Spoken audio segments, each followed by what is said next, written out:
Olá, Creators! Estamos de volta para mais um React Bíblico.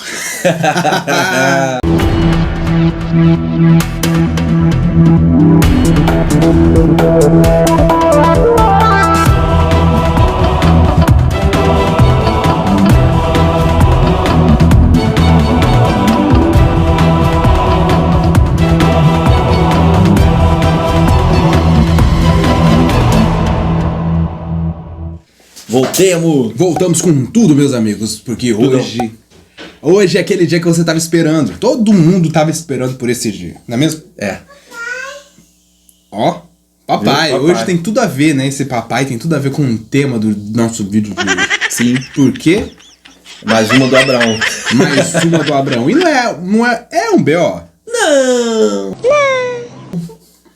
Eu acho Depende do ponto de vista. É uma história que a gente pensar no contexto da Bíblia é praticamente já um texto áureo. Não deixa de ser um caso de família, né? Mas... É sim. Vamos que vamos, porque hoje o assunto é aquele que você tanto esperou, que não é polêmico igual vocês gostam não, mas é muito bonito.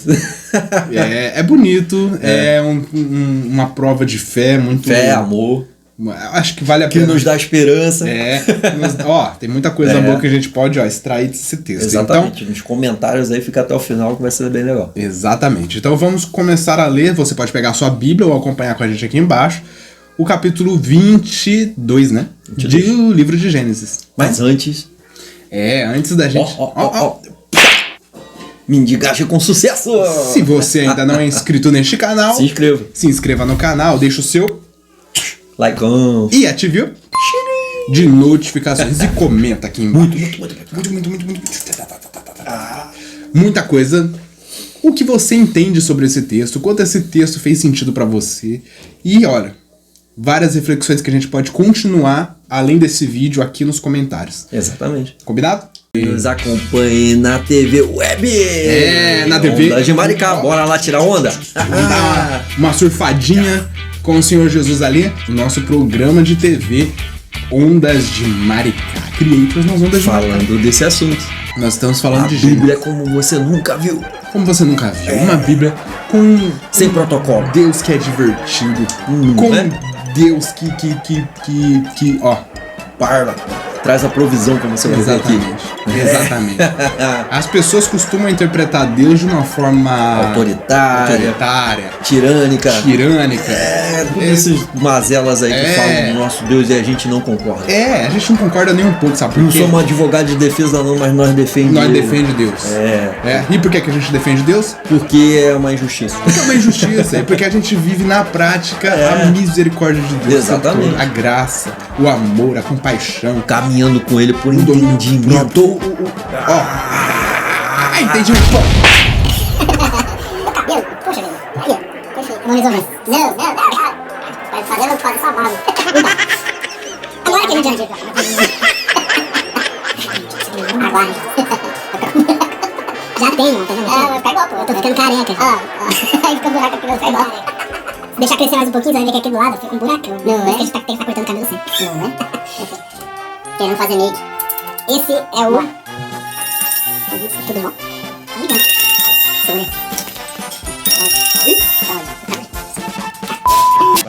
Voltemos.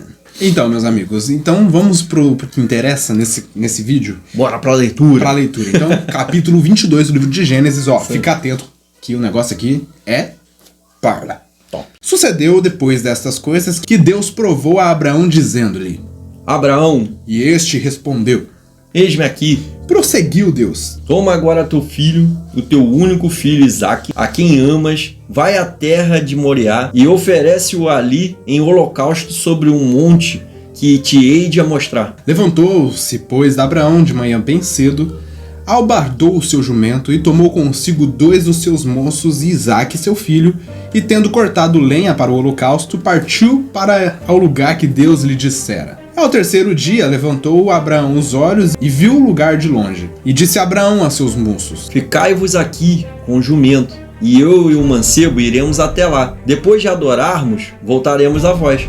Tomou, pois, Abraão a lenha do holocausto e a pôs sobre Isaque, seu filho. Tomou também na mão o fogo e o cutelo e foram caminhando juntos. Então disse Isaque a Abraão, seu pai. Meu pai, Respondeu Abraão. eis-me aqui, meu filho. Perguntou-lhe Isaque. Eis o fogo e a lenha, mas onde está o cordeiro para o holocausto?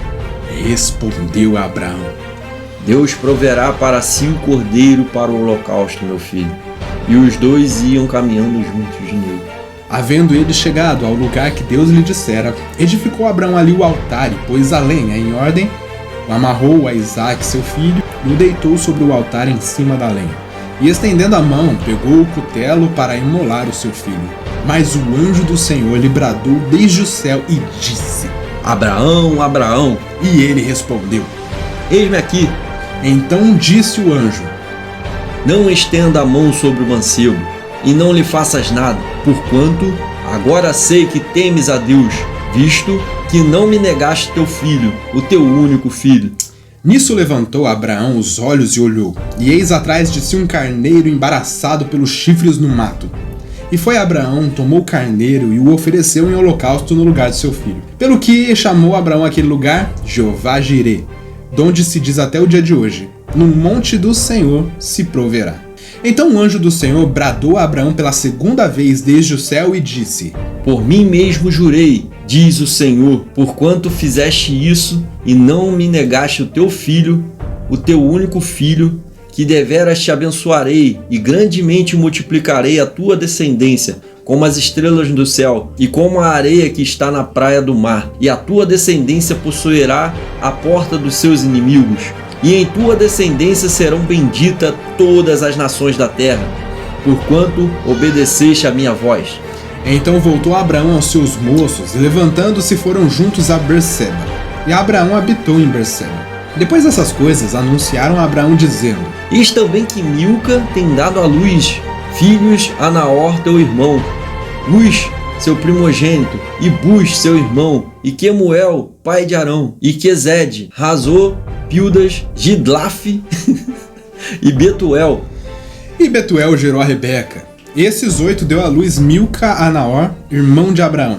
E a sua concubina, que se chamava Reumá, também deu à luz a Teba, Gaão, Taás e Maacá. Quanto nome engraçado, né? É, um trava-língua aqui. É um trava-língua literal.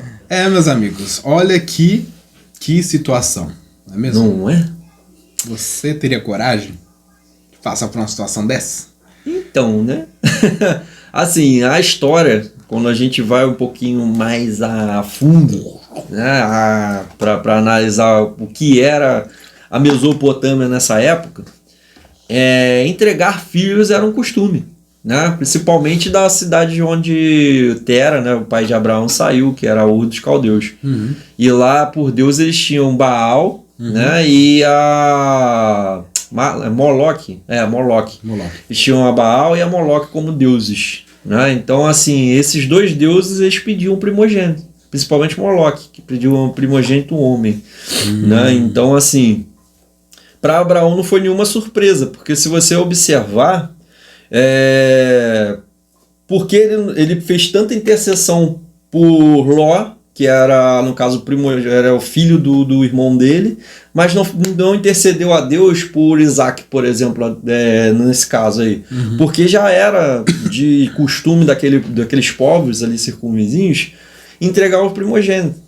Entendeu? Assim, para eles não era um problema nenhum. Para o caso Abraão, ele teria a mesma disposição para outro Deus. No caso, quando ele não era servo do Senhor, ou você vê que Abraão, ele é bem, andava com Deus, no caso. Ele tem uma personalidade bem fiel, né? Ele é bem fiel. Sim, porque é caso da disposição que eles tinham para outros deuses. Sim. Entendeu? Assim, muita gente exalta muito essa questão da fidelidade do Abraão, coisa e tal. Pô, legal. Mas assim, se você observar o que as pessoas faziam para os outros deuses na mesma época, entendeu? Eles tinham muita disposição.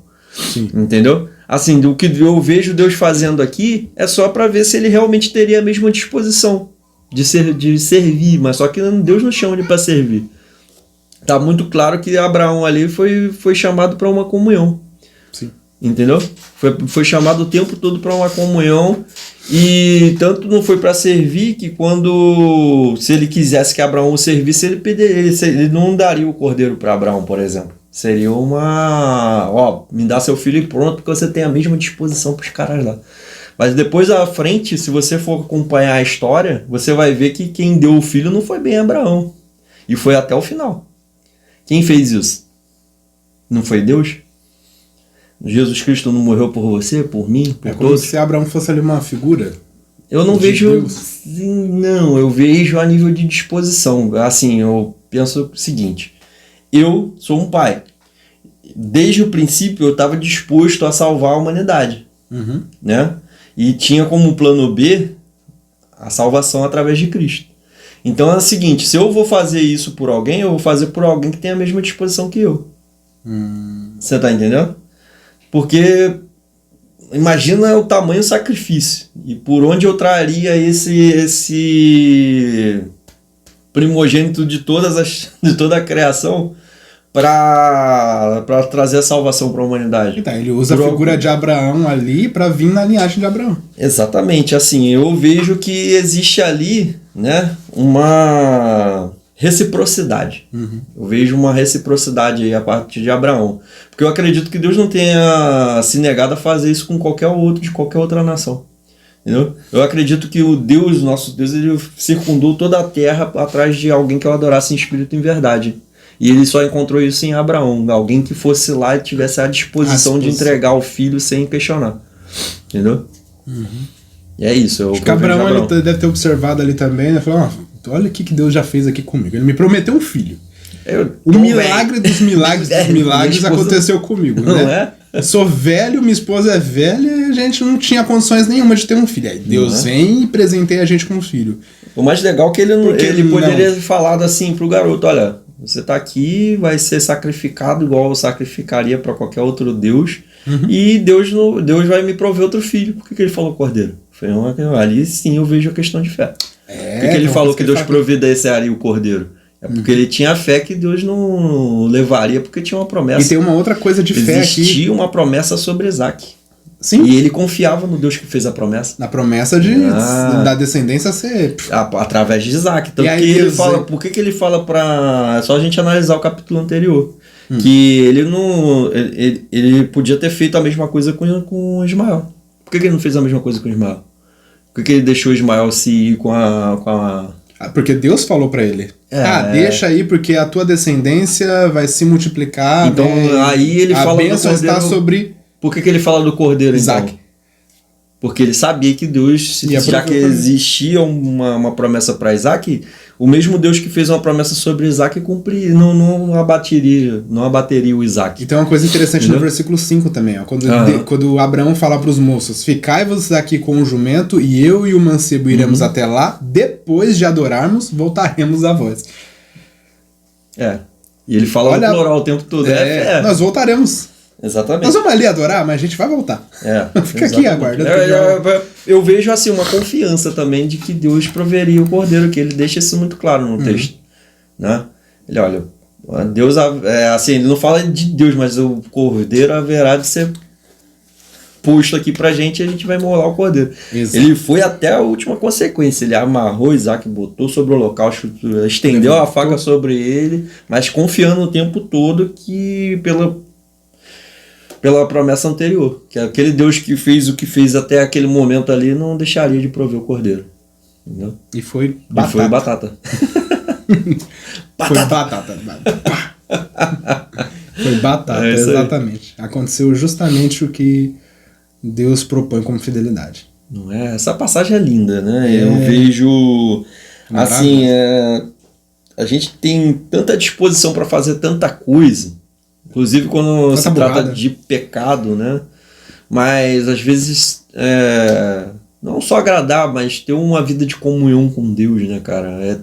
Tem tanta dificuldade. Você tava falando uma coisa... É um problemão. Tava falando uma coisa sobre comunhão, né? Exato. Que as pessoas costumam hoje usar a linguagem do sacrifício para tudo, né? Infelizmente o sistema religioso colocou isso muito fixo nas pessoas, né? Nos cristãos. De manter ali um sistema. Assim, para se manter o sistema, você observa o seguinte, fala-se muito dessa questão também do sacrifício, mas fala-se também da servidão. É o tempo todo, servir a Deus cegamente. Poxa, não é isso, cara. Você Deus vê não ali quer que isso. o tempo todo você lê no contexto, em contextos anteriores, você chega na conclusão que Abraão ele foi porque ele sabia que o mesmo Deus que prometeu, ele não ia voltar atrás. Não é aquela Tanto que obediência ele cega. vai até o final. Quem obedecia de forma cega eram os povos circunvizinhos, que davam seus filhos, não questionavam, eles sim serviam aos deuses. Abraão tinha intimidade com Deus. Abraão tinha uma comunhão com Deus. Isso sim é o que Deus propõe para todos os que se achegam a Ele. Abraão tinha experiência. Comunhão, experiência, relacionamento. Exatamente. Um negócio parla, viu? E você pode observar, assim, a gente vai sempre fazer um paralelo com Cristo. Jesus Cristo lá na frente, quando vem em carne, depois da lei, ele vem dizer que o propósito de Deus sempre foi comunhão. Nunca foi servidão. Sempre foi por entendimento, nunca por escravidão. Entendeu? Embora tenha alguns apóstolos mesmo assim lá na frente que vão dizer de ser servo do Senhor, de ser escravo do Senhor. Assim, é bonito você ver que o cara ele tá com aquela disposição de escravo de fazer qualquer coisa, mas não é essa a proposta.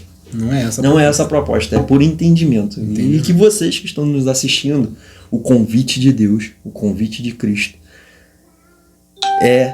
venha como estás, né?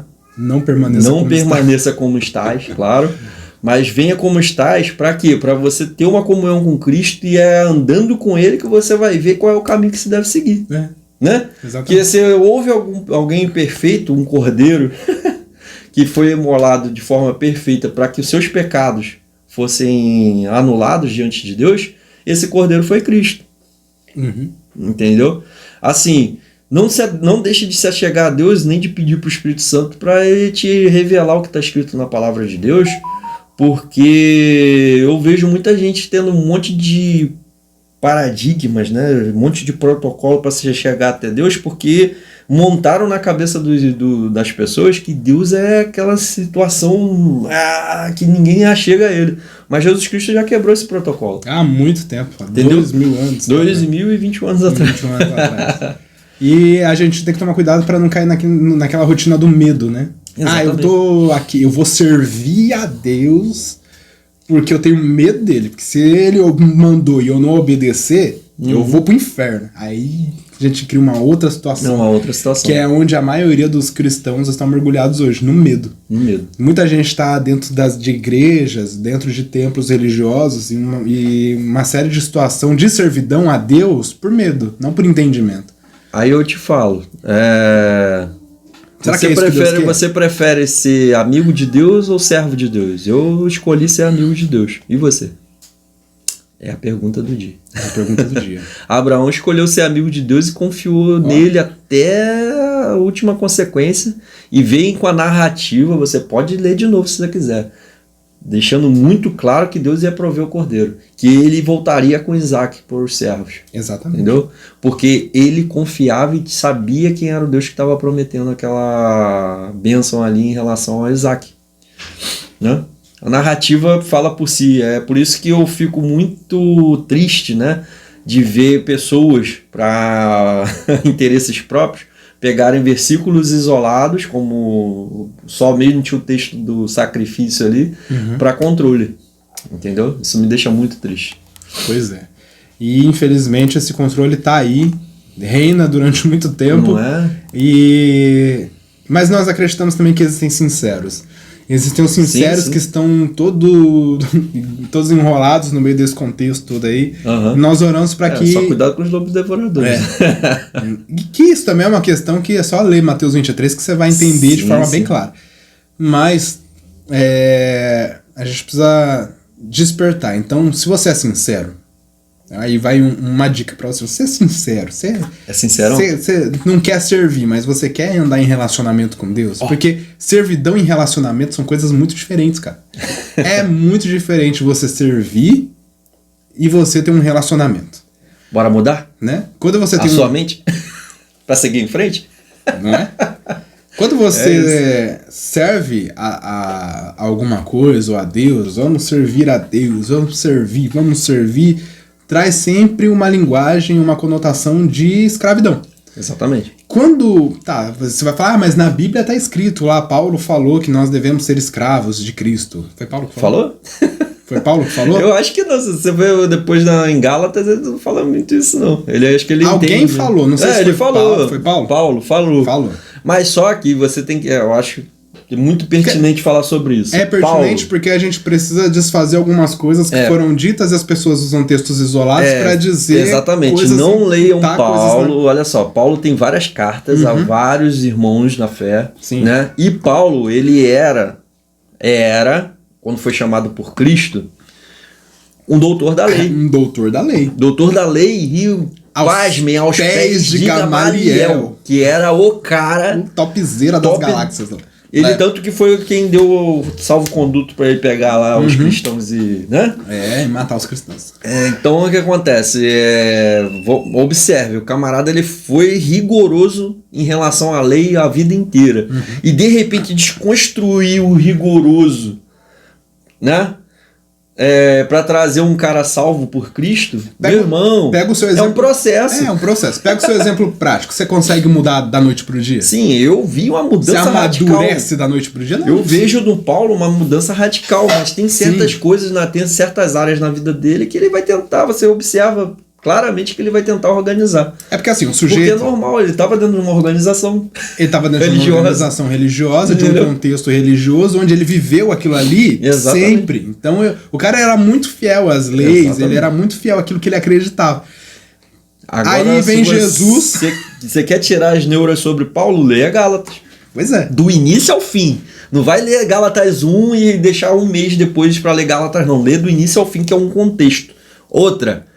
Tudo que Paulo escreveu é uma carta, não dá para tirar do contexto. Se você tira qualquer letra do contexto de Paulo, você cria uma heresia. É uma dicona. Toda a carta de Paulo leia no contexto, leia do início ao fim. Tira um dia e lê, que aí você vai ser liberto. Agora, se você ler fora do contexto, mano, vai ser um problemão. Porque o Paulo deixa bem claro ali, você vai perceber que Paulo... certa hora, no começo ele tá pensando de uma forma. Sim. Depois lá na frente ele fala o contrário daquilo que ele disse. Então você vai... O próprio Pedro falou que Paulo era confuso. Não é? E não é uma questão de confusão. É uma questão Paulo falou também que Pedro tinha problema de simulação. Então, gente, olha, os discípulos, eles escreviam, mas como seres humanos com a ótica humana. Tá? Eram inspirados por Deus? Sim. Mas segundo a sua própria experiência, pela sua perspectiva. É por isso que o evangelho é maravilhoso, porque traz perspectivas humanas de uma forma divina. E isso, infelizmente, atrapalha muitas pessoas de conseguirem organizar isso na cabeça. Exatamente, mas aí você tem que pegar quando for um humano. Falando, que tem os evangelhos que falam sobre Cristo. Cristo falando é muito organizado. Sim. Não tem... Você pode virar a cabeça, pega a Bíblia e todas as palavras de Cristo e vira do cabeça ao contrário, você não vai achar brecha. Agora pega os apóstolos. Então, mas tem uma coisa que é interessante. Cristo não. Porque aí você falou uma coisa interessante. De mestre para discípulo. Que Cristo ele entra ali como parâmetro pra gente observar tudo que os outros apóstolos falaram, pra ver se bate com o que o Cristo falou mesmo. E se bater com o que Cristo falou... O próprio Paulo, pô. Ele falou, deixou isso muito claro. Olha, quando os cristãos de Bereia chegaram lá pra ele e começaram a comparar o que ele falava com o que o Cristo e as Escrituras falavam... Aí eles só começaram a ouvir Paulo depois que conferiu tudo que ele falou, pra ver se era congruente. Se era congruente. Mas isso é o correto. Tem que fazer isso, mano, isso é pra vida. Porque você vai pegar escritos de... igual aos bereanos. Você vai pegar escritos de Paulo tentando organizar um sistema religioso. Deu ruim. Que deu ruim, lá na frente ele foi amadurecendo a ideia. Nos Gálatas ele tá bem maduro. Então, ele tá bem maduro com a vivência que ele teve, com Cristo, com as experiências todas, e você vai ver ele trazendo uma coisa mais leve, mais suave, mais Cristo. Mais Cristo, assim. Mas que Cristo realmente queria dizer. É onde ele fala, sei dos meus imitadores como Eu sou de Cristo. Saiu de cena. E o grande problema disso tudo é o quê? Que o nosso sistema religioso, né, pega os versículos isolados do que Paulo falou lá no começo, e aí pega um pouquinho do fim, depois, e faz aquela mistura toda para definir padrões de religiosidade que mata a alma do sujeito. E não se sustenta, cara. Não se sustenta, porque quando, a partir do momento que você pega esse versículo isolado e faz uma comparação com o que Cristo falou, porque Jesus falou, olha, se achegai a mim, que eu carregarei os seus fardos. Porque o meu fardo eu vou trocar contigo, ele é leve, ele é suave. Entendeu? O meu jugo é suave, meu fardo é leve. Não tem peso comigo. Né? Aí você vê algumas coisas que Paulo tenta às vezes incluir ali no início da carreira de fé dele, que são pesadas. E ele identifica, ele mesmo, Paulo, identifica isso. Entendeu? Então, você vai ver que a linguagem dele vai mudando, vai sendo aperfeiçoada aqui. Agora você pega esse Deus aqui que falou com Abraão e vê e compara com Cristo. Vê se não é a mesma coisa, que provê, que traz a providência o tempo todo, que faz promessa, que cumpre. Baseado aonde? Entendeu? No relacionamento. Exatamente. E não na servidão. Exatamente. Comunhão, parceiro. Comunhão. Comunhão. Abre seu olho. Comunhão. Abre seu olho. Jesus e Deus, eles não te chamam para uma servidão, eles te chamam para uma comunhão, e é muito leve, é muito suave. Porque Jesus falou. Jesus apresentando flores para você. Humildade e mansidão. Isso. Fruto do Espírito. São frutos do Espírito. Entendeu? Então, bora, gente. Esse papo de hoje foi interessante, hein? Bora servir a Deus de uma forma leve. Porque Ele não quer nada de você, entendeu? Que seja sacrifício. Tá aqui a prova, Deus não quer sacrifício. Se você for olhar, Deus não quer sacrifício. Se você for olhar direitinho, comunhão, não sacrifício. Tá escrito aqui, ó. Não sou eu que tô dizendo. Aqui, ó. Se você ficou cordeiro, mano. Se você for olhar direitinho, cara, não quer sacrifício. Lá no Antigo Testamento, você vai ver palavras do próprio Deus dizendo: eu não quero sacrifício. Eu não estou interessado em sacrifício. Os sacrifícios de vocês me enojam. Essas festas que vocês fazem, esses cultos pagãos, essas coisas todas, e esse sacrifício que vocês querem me trazer o tempo todo, isso tudo eu quero ter vontade de vomitar. Se vocês tiverem alguma dúvida, leiam Jeremias. Lê Jeremias. Ezequiel. Obadias. Lê Obadias. E lê Jesus Cristo. Lê Jesus Cristo. Os profetas, Deus desabafa, literal. Gente, só é cego aquele que quer realmente ser cego. Ele quer relacionamento. E você não magoa com quem você se relaciona. É muito difícil. Você vai sempre fazer o possível para agradar. Exatamente. E essa que é a ideia. Não é por servidão, é por entendimento. Fica a dica. Ó, o papo tá bom, hein? Rendeu 28 minutos. Não é? Bora, senão a galera vai deslikear. Não, pelo amor de Deus, ó. Fica com a gente. Mantém um like. Mantém um like, pelo amor de Deus. E o sininho também. Mas vamos continuar esse papo nos comentários? Bora lá. Vamos, que tá interessante. Tá maneiro. E eu acho que o próximo... Se tiver dúvida, manda também que a gente bata no peito e chuta. Se você não concorda com nada que a gente disse, também. É um direito seu. Mas comenta aqui embaixo, vamos conversar, vamos dialogar, vamos trazer ideias e a gente aprende junto, todo mundo. Exatamente. Se a gente tiver errado, corrige-nos. Corrige, pode corrigir. Eu não acredito muito não, mas vamos tentar aqui, vamos conversar em comunhão, porque é pra comunhão que Deus nos chamou. É pra comunhão que o fruto do Espírito funciona. É isso aí. Não é? É isso aí, meus amigos. Muito obrigado pela participação de vocês, de ter ficado até aqui. Se você ficou até aqui, comenta aqui embaixo. #comunhão. Comunhão, #comunhão.